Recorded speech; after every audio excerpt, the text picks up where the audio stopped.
Hey guys, it's Mike Turner here with MEGA-LITE and another tutorial video with Enlighten DMX lighting control software. Today we're going to talk about how to use the channel effects generator. So I'm going to jump right into it, guys. So first of all, I've patched in 8 PR XLED 250s. For those of you who are not familiar, that's a LED moving head spot. I patched in 8 of those. I'm going to select group, and I'm going to just go ahead and highlight them all and initialize. And right now I'm going to go ahead and open up the visualizer so that you can kind of see what we're doing here.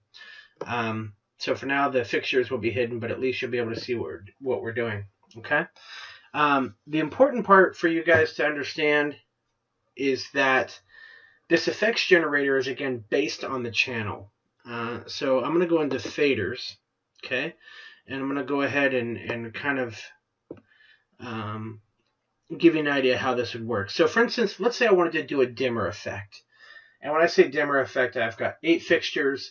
I want to create some sort of a dimmer chase. So it doesn't matter what gobo I'm on, what color I'm on, where my fixtures are aimed. None of that matters, because at this particular point I'm only creating an effect that's going to chase or manipulate the features of the dimmer. So I'm going to click down here on the dimmer tab, and then I'm going to click on effects. You'll see here a very easy to use tool. Again guys, this is going to assume that you understand or that you're familiar with the DMX attributes of the fixture itself. So again, 0 is 0 and 255 is 100%. So just to keep in mind, with respect to the dimmer, my first step here, just so that you see, would be 0. My second step would be 255. So again, what that's telling me is that my first step is to go from blackout, and my second step is to go to full intensity. Again, only referencing the dimmer. Okay? My step offset is 1, which means I'm going to do this every other fixture. And the fixture offset is 1, which also means, well, at this particular point, it's kind of the same as the step offset. So, to give an example, there's sine, cosine, wave, wave 2, chase, and random. These, again, are just system-generated effects that are quite common. You could create your own a little bit further, but between you and I've done some lighting design for a little bit. You're not going to derail too much further from this. So for the sake of conversation, I'm just going to go ahead and click on chase. Let's see if it renders in the visualizer. Okay, it does. So you'll see that my fixtures are kind of doing a chase.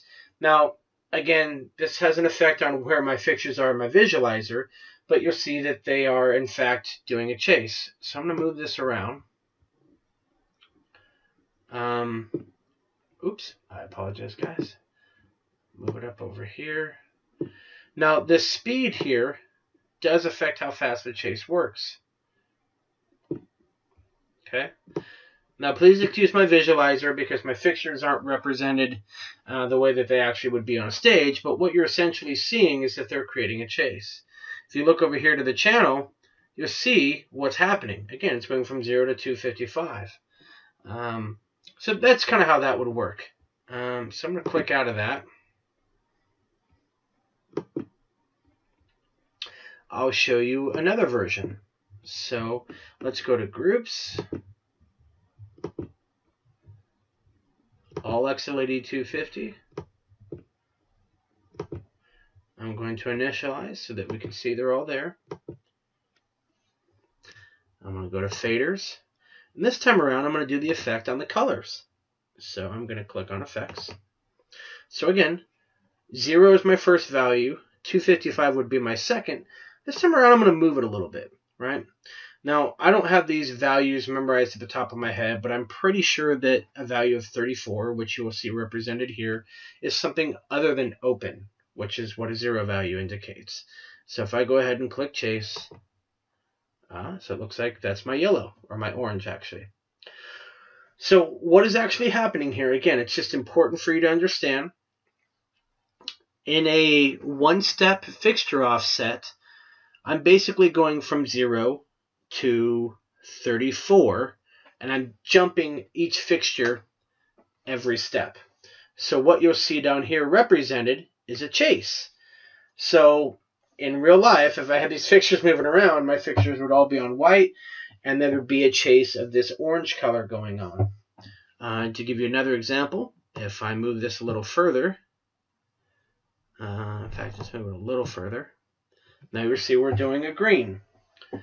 Now again, this effects generator is just taking value A, which is this, and jumping to value B. So if I move this a little bit, well, now I'm changing the start, right? So my starting address is probably a value of orange here, and my second address is a value of green. I don't know if this is making sense for all you guys, but this is a fun way that you can kind of create some really unique looks here that don't require a whole lot of effort. So again, I'm using this on a moving head. I could also combine this with a dimmer effect. Again, you guys can get some really, really unique effects. And again, of course, I can control how fast that goes by using the fade time here. So now I've got something very quick. So again, earlier I said please excuse the visualizer because my fixtures aren't being represented here properly because of the way that I have my system set up. But you'll see what's happening. You'll see the chase that's happening. So anyhow, guys, I hope that was I hope that made sense. Please feel free to give us a call if you have any questions or concerns. And again, my name is Mike Turner. We're definitely here to help you. So we'll talk to you soon. Hope you have a great day.